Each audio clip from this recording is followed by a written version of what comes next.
मित्र हो नमस्कार. शिवदुर्ग या मालिकेत आजचा किल्ला आहे किल्ले राजगड. शिवरायांनी वयाच्या अवघ्या 16व्या वर्षी तोरणा हा किल्ला जिंकून घेतला. तोरण्यावर अकस्मात राजांना धनाचे हंडे मिळाले. तोरण्यावर सापडलेली संपत्ती त्यांनी एका मोठ्या कामासाठी वापरली. तोरण्याच्या जवळच होता मुरुंबदेवाचा डोंगर. या मुरुंबदेवाच्या डोंगराला तटबंदीचं शेला पागोटं चढवायचं राजांनी ठरवलं. स्वराज्याची घडी बसवताना एक मोक्याचं ठाणं हवं, एक बलदंड किल्ला राजधानीसाठी हवा. राजांनी मुरुंबदेवाची निवड याचसाठी केली होती. मुरुंबदेवाला तट, बुरुज, माची आणि बालेकिल्ला असे दागिने चढवल्यावर राजांनी याचं नामकरण केलं राजगड. किल्ले राजगड, गडांचा राजा आणि राजांचा गड. नाही म्हणायला पूर्वीपासूनच मुरुंबदेव हा अगदी छोटेखानी किल्ला होता. इसवी सन 1490च्या सुमाराला अहमदनगरच्या निजामशाहीचा संस्थापक अहमद बहिरी यांनी काही जिल्हे जिंकून पश्चिम महाराष्ट्रात प्रभाव निर्माण केला आणि याच वेळी त्यांनी मुरुंबदेव हा किल्ला हस्तगत केला. इसवी सन 1625च्या सुमाराला मुरुंबदेव किल्ला निजामशाहीकडून आदिलशाहीकडे आला. निजामशहाच्या वतीने बाजी हैबतराव शिळीमकर आणि त्याचे वडील रुद्राजी नाईक या किल्ल्याची व्यवस्था बघत होते. मलिक अंबरच्या आदेशानुसार बाजी हैबतरावांनी मुरुंबदेवाचा ताबा आदिलशाही सरदार हैबत खानाकडे दिला. इसवी सन 1630च्या सुमाराला हा किल्ला आदिलशहाकडून परत निजामशाहीत दाखल झाला. शहाजी राजांचा सरदार बाळाजी नाईक शिळीमकर आपल्या तुकडीसह मुरुंबदेवाच्या रक्षणार्थ धावून गेला. या कामगिरीबद्दल शहाजी राजांनी बाळाजी नाईक शिळीमकरांचा सन्मानही केला. शिवरायांनी हा किल्ला नक्की कधी घेतला याची नोंद मिळत नाही. सभासद बकरीत म्हणतो, मुराबाद म्हणून डोंगर होता त्याच वसविले, त्याचे नाव राजगड म्हणून ठेविले, त्या गडाच्या 4 माच्या वसविल्या. सभासदांनी बाले किल्ल्याला पण माची म्हणूनच गणलं असावं असं दिसतं. पुणे जिल्ह्यातल्या वेल्हे तालुक्यात पुण्याच्या नैऋत्येला अंदाजे 45 किलोमीटरवर नीरा, वेळवंडी आणि गुंजवणी या नद्यांची खोरी आहेत. या खोऱ्यांच्या मधोमध उभा आहे राजगड. पुण्याहून आता शिवरायांचा मुक्काम राजगडावर गेला होता. राजकीय हालचालींचं केंद्र सुद्धा आता पुण्यावरून राजगडावर सरकलं होतं. मावळातल्या स्त्रियांच्या तोंडी असलेल्या गीतातून हे दिसू लागलं होतं. पुन झालं बाई जुनं, गाव भोर त्या भरण्याला, सोनियाची ग पायरी, राजगड तोरण्याला. तोरण्यावर सापडलेलं धन वापरून राजांनी बळीवंत असा राजगड निर्मिला. पद्मावती, सुवेळा आणि संजीवनी अशा 3 देखण्या माच्या आणि तो अतिशय देखणा राजबिंडा असा बालेकिल्ला, यामुळे हा किल्ला या भूमंडळी दिमाखात तळपू लागला. राजगडाचा आकार एखाद्या पंख पसरलेल्या गरुडासारखा दिसतो. वायव्येकडे तोंड केलेल्या या गरुडाच्या उजव्या अंगाला आहे पद्मावती माची, तर डाव्या अंगाला संजीवनी माची. शेपटीकडील भागात सुवेळा माची, तर पाठीवर आहे बालेकिल्ला. राजगडाला एकूण 3 माच्या आहेत. यापैकी सर्वात प्रशस्त अशी माची म्हणजे पद्मावती माची. पद्मावती माची निवासाचं ठिकाणही होतं. माचीवर बांधकामाचे अनेक अवशेष सापडतात.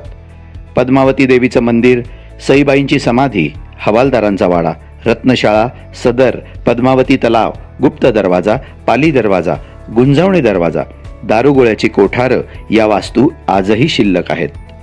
या माचीवर असलेलं पद्मावतीचं मंदिर आजही बघायला मिळतं. सन 2002 मध्ये या मंदिराचा जीर्णोद्धार झाला.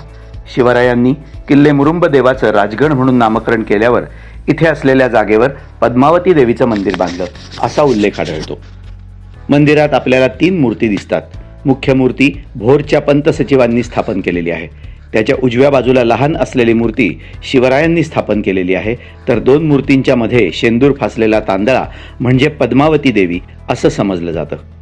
किल्ल्याच्या पूर्वेकडील डोंगर रांगेला भरभक्कम तटबंदी बांधून त्या माचीला सुवेळा माची असं नाव ठेवलं. पूर्वेकडे ही माची चिंचोळी होत गेली आहे. माचीच्या प्रारंभी एक उंचवट्याचा भाग आहे, याला डुबा असं म्हणतात. या डुब्याच्या डावीकडून रानातून जाणाऱ्या वाटेने गेलं की शिबंदी घरटी दिसतात. इथे असणारे चौथरे म्हणजे एकेकाळी येसाजी कंक, तानाजी मालुसरे आणि शिळीमकर या सरदारांची घरं होती. इथून सरळ वाट सुवेळा माचीच्या दुसऱ्या टप्प्यावर जाते, तर डावीकडे जाणारी वाट काळेश्वरी बुरुजाच्या परिसरात घेऊन जाते. इथली तटबंदी 2 टप्प्यात विभागली असून प्रत्येक टप्प्याच्या शेवटी चिलखती बुरुज आहे. दुसऱ्या टप्प्याकडे जाताना एक उंच खडक लागतो आणि या खडकात 3 मीटर व्यासाचं एक छिद्र आढळतं. या छिद्राला नेढं असं म्हणतात. तर या खडकाला हत्ती खडक असं म्हणतात. याच्या अलीकडे असलेल्या तटात गणपतीची मूर्ती आहे. सुवेळा माचीच्या तटबंदीला एकूण 17 बुरुज असून त्यापैकी 7 बुरुजांना चिलखती बुरुजांची सोय आहे. संजीवनी माची ही गडाची अतिशय देखणी आणि सुंदर अशी माची आहे. सुवेळा माचीच्या बांधणीनंतर शिवाजी महाराजांनी या माचीचं बांधकाम करण्याला सुरुवात केली. माचीची एकूण लांबी 2.5 किलोमीटर इतकी आहे. ही माची सुद्धा 3 टप्प्यांमध्ये बांधलेली आहे. संजीवनी माचीवरील घरांचे अवशेष आजही अस्तित्वात आहेत. माचीच्या प्रत्येक टप्प्याला चिलखती बुरुज आहेत. या माचीवर अनेक पाण्याची टाकी आहेत. या माचीला एकूण 19 बुरुज आहेत. संजीवनी माचीवर अळू दरवाजाने सुद्धा जाता येतं. संजीवनी माचीवर येण्यासाठी या दरवाजाचा उपयोग होत असे. तोरण्यावरून राजगडावर येण्याचा एकमेव मार्ग या अळू दरवाजातून जात असे. अळू दरवाजापासून राजगडाची वैशिष्ट्ये असलेली चिलखती तटबंदी दुतर्फा सुरू होते. दोन्ही तटांमधील अंतर अर्धा ते पाऊण मीटर असून खोली सुमारे 6 ते 7 मीटर आहे. या भागात बुरुजांच्या चिलखतात उतरण्यासाठी पायऱ्यांच्या दिंड्या आहेत. तसेच नाळेतून वर येण्यासाठी दगडी पायऱ्या आहेत. प्रत्येक किल्ल्याचं सौंदर्य त्याच्या कुठल्याशा स्थापत्यात दिसून येतं. जसं की तोरण्याची झुंजार माची, लिंगाण्याचा बेलाग सुळका, रायगडचं टकमक टोक, तसंच राजगड म्हटलं की डोळ्यासमोर येतो तो चहुअंगांनी तुटलेला बेलाग ताशीव बालेकिल्ला. महाराजांनी राजगडचा बालेकिल्ला तर असा विलक्षण अवघड करून ठेवला की बालेकिल्ल्यावर चढून जाणं म्हणजे जीवावरचंच काम. ताठ उभ्या कड्यावर शिडीसारखं चढून जायचं. विदभर लांब आणि 4 बोटं रुंद आकाराच्या पायऱ्या खोदल्या होत्या. यावर जायला एकच वाट आणि ती पण खोबणीत बोटं अडकवून वर चढायची. पण गडाचं सारं सौंदर्य एकवटलं आहे या बालेकिल्ल्यात. हा एखाद्या थोर प्रौढ पुरुषासारखा स्थितप्रज्ञपणे गडावर उभा आहे. कितीतरी बिकट प्रसंगी हा महाराजांच्या पाठीशी एखाद्या आधारवडासारखा उभा होता. बालेकिल्ल्याचा मुख्य दरवाजा सुबक बांधणीचा आणि कोनदार बुरुजांमुळे डौलदार झाला आहे. इथून भाटघरच्या येसाजी कंक जलाशयाचा फुगवटा फार सुंदर दिसतो. बालेकिल्ल्यावर जननी ब्रह्मर्षीचं मंदिर, जवळच चंद्रकोरीसारखं टाकं, त्याच बाजूचा सुटावलेला बुरुज, त्यात असलेली चोरदिंडीची वाट, महाराजांची सदर, राहता वाडा यांचे अवशेष असं कितीतरी पाहण्यासारखं आहे. बालेकिल्ल्यावरून पुरंदर, रोहिडा, रायरेश्वराचं पठार, मकरंदगड, महाबळेश्वर, प्रतापगड, रायगड, लिंगाणा, कावळ्या किल्ला, तोरणा, विसापूर, लोहगड, सिंहगड असा प्रचंड मुलूक दृष्टीस पडतो. आपलं वृद्धिंगत होणारं स्वराज्य इथून न्याहाळता यावं म्हणूनच जणू राजांनी राजधानीसाठी हा किल्ला निवडला असावा. याशिवाय किल्ल्यावर बघण्यासारखं स्थापत्य म्हणजे पद्मावती तलाव, रामेश्वराचं मंदिर, राजवाडा आणि सदर. सदर ही गडावरची सर्वात महत्त्वाची अशी वास्तू आहे. रामेश्वर मंदिरापासून पायऱ्यांनी वर गेल्यावर उजव्या हाताला राजवाड्याचे अवशेष आहेत. थोडं पुढे गेल्यावर उजवीकडे सदर आहे. पूर्वी या सदरेत ओटीच्या कडेला मधल्या खणात एक जुना गालिचा आणि त्यावर लोड ठेवलेला असे. काही इतिहास अभ्यासकांचा संमत आहे की ही सदर नसून सरनौबतांचं घर असावं. पाली दरवाजाचा मार्ग पाली गावातून येतो. हा मार्ग फार प्रशस्त असून चढण्यासाठी पायऱ्या खोदल्या आहेत. पाली दरवाजाचं पहिलं प्रवेशद्वार भरपूर उंचीचं आणि रुंद आहे. याहून हत्तीसुद्धा अंबारीसह आत येऊ शकतो. प्रवेशद्वाराचं संरक्षण चांगल्या बुलंद बुरुजांनी केलंय. दरवाजातून आत शिरल्यावर दोन्ही बाजूला पहारेकरांच्या देवड्या आहेत. या दरवाजानी गडावर आल्यावर आपण पद्मावती माचीवर पोहोचतो. महाराजांच्या पाऊलखुणा सर्वात जास्त कुठे उमटल्या असतील तर त्या याच किल्ले राजगडावर. शिवरायांचं जवळजवळ 26 वर्षांचं आयुष्य राजगडावर गेलेलं आहे.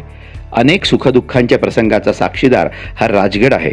मग त्यात जावळी काबीज करणं असो, प्रतापगडाशी अफजलखानाला भिडणं असो, राजांची लाडकी राणी सकल सौभाग्य संपन्न सईबाई साहेबांचा अकाली मृत्यू असो, पुरंदरचा अपमानास्पद तह असो, आग्र्याला औरंग्याच्या भेटीला जाणं असो, अथवा आग्र्याहून सही सलामत सुटून पुन्हा आपल्या घरी परत येणं असो. 24 फेब्रुवारी 1670 रोजी शिवरायांना राजारामाच्या रूपाने पुत्ररत्नाची प्राप्ती याच राजगडावर झाली. असे कितीतरी रोमहर्षक प्रसंग या राजगडाने प्रत्यक्ष पाहिले आहेत, अनुभवले आहेत. अफजल भेटीच्या वेळी राजे संभाजीचं उसनं फेडा असं जिजाबाईंनी राजांना सांगितलेला प्रसंग, किंवा तो समोरचा कोंढाणा स्वराज्यात हवाच हा आऊसाहेबांचा हट्ट याच राजगडाने अनुभवला आहे. कान्होजी जेध्यांनी आपल्या वतनावर पाणी सोडलं ते इथेच, आणि तानाजींनी मुलाच्या लग्नाआधी कोंढाणा जिंकायची शपथ घेतली तीही इथेच, याच किल्ले राजगडावर. साकी मुस्तैद खान त्याच्या मासिरे आलमगिरी नावाच्या ग्रंथात म्हणतो, राजगड हा अतिशय उंच, त्याची उंची पाहता सर्व किल्ल्यात तो श्रेष्ठ होय असे म्हणता येईल.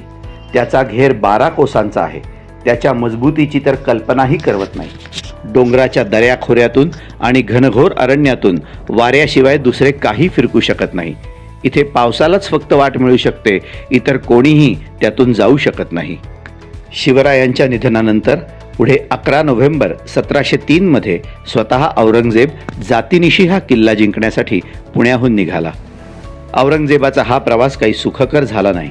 राजगडाच्या अलीकडे 4 कोस घाटातला रस्ता आहे. रस्ता केवळ दुर्गम होता. औरंगजेबाने 1 महिना आधी काही हजार गवंडी, बेलदार आणि कामदार यांना रस्ता नीट करण्याच्या कामावर पाठवलं, पण रस्ता काही नीट झाला नव्हता. त्यामुळे बरेचसं सामान आहे तिथेच टाकून द्यावं लागलं. 2 डिसेंबर 1703 रोजी औरंगजेब राजगडाजवळ पोहोचला. किल्ल्यास मोर्चे लावले. किल्ल्याचा बुरुज 30 गज उंच, त्याच उंचीचे दमदमे तयार करून त्यावर तोफा चढवल्या आणि बुरुजांवर तोफांचा भडीमार करू लागले. तरबियत खान आणि हमीनुद्दीन खान यांनी पद्मावतीच्या बाजूने मोर्चे लावले. पुढे 2 महिने झाले तरी किल्ला काही हातात येत नव्हता. शेवटी 4 फेब्रुवारी 1703 रोजी राजगड औरंगजेबाच्या हातात पडला. इरादत खान याला औरंगजेबाने किल्लेदार नेमलं आणि या किल्ल्याचं नाव ठेवलं नबीशहागड. पण पुढे 29 मे 1707 रोजी गुणाजी सावंत यांनी पंताजी शिवदेवांबरोबर राजगडावर स्वारी करून तो किल्ला जिंकून घेतला आणि किल्ला पुन्हा मराठ्यांच्या ताब्यात आला. यानंतर राजगड भोर संस्थानाच्या ताब्यात गेला. त्याची व्यवस्था पाहण्यासाठी 6 अधिकारी नेमले होते. या निमित्ताने अजून एक गोष्ट इथे सांगायला हवी. पुणे सातारा रस्त्यावर नसरापूर फाट्यावर डावीकडे एक स्तंभ उभारलेला दिसतो. भोर संस्थानचे अधिपती श्रीमंत बाबासाहेब पंत सचिव यांनी हिंदवी स्वराज्याच्या स्थापनेचे स्मारक म्हणून एक स्तंभ उभारला आहे. एका दगडी चौथऱ्यावर खाली चौरस, मग अष्टकोनी आणि वरती गोल असा हा स्तंभ आहे. या स्तंभाच्या पायाशी राजगड, तोरणा, पुरंदर या तत्कालीन भोर संस्थानात असणाऱ्या किल्ल्यांची दिशा आणि त्यांची अंतरं संगमरवरी पट्ट्यांनी दाखवलेली आहेत. हा स्तंभ इथेच का याबद्दल एक कथा सांगतात. तोरणा किल्ला घेण्यासाठी शिवबा आणि त्याच्या मावळ्यांनी जे डावपेच आखले ते याच ठिकाणी बसून आखले अशी संस्थानिकांची धारणा होती. स्वराज्याचा श्री गणेशा ज्या जागी झाला तिथेच त्याचं एक स्मारक हवं म्हणून संस्थानिकांनी ते इथे उभारलं. ब्रिटिश राजवटीत सुद्धा एखाद्या संस्थानिकांनी असं स्मारक बांधणं खरं तर धाडसाचं आणि अभिमानाचे कार्य होय. तोरणा आणि राजगडला भेट देताना नसरापूर फाट्यावर थांबून या स्वातंत्र्य स्तंभाचं दर्शन अवश्य घ्यावं. किल्ले राजगड हा नुसता बोलण्याचा, ऐकण्याचा विषय नव्हे, तर या किल्ल्यावर जाऊन तिथे राहून मगच हा किल्ला अनुभवता येऊ शकेल. हिंदवी स्वराज्याचे संस्थापक तब्बल 26 वर्ष या ठिकाणी राहिलेले होते. त्यांच्या वास्तव्यानी इथल्या दगडादगडात ऊर्जा, चेतना भरलेली आहे. तो अनुभव प्रत्यक्ष त्या ठिकाणी जाऊनच घ्यायला हवा. राजांचा इतिहास आणि त्यांचे आचरण आपल्यात भिनवायचे असेल तर त्यांच्या परिसस्पर्शाने सोनं झालेल्या किल्ले राजगडाचा स्पर्श आपल्यालाही व्हायला हवा. धन्यवाद.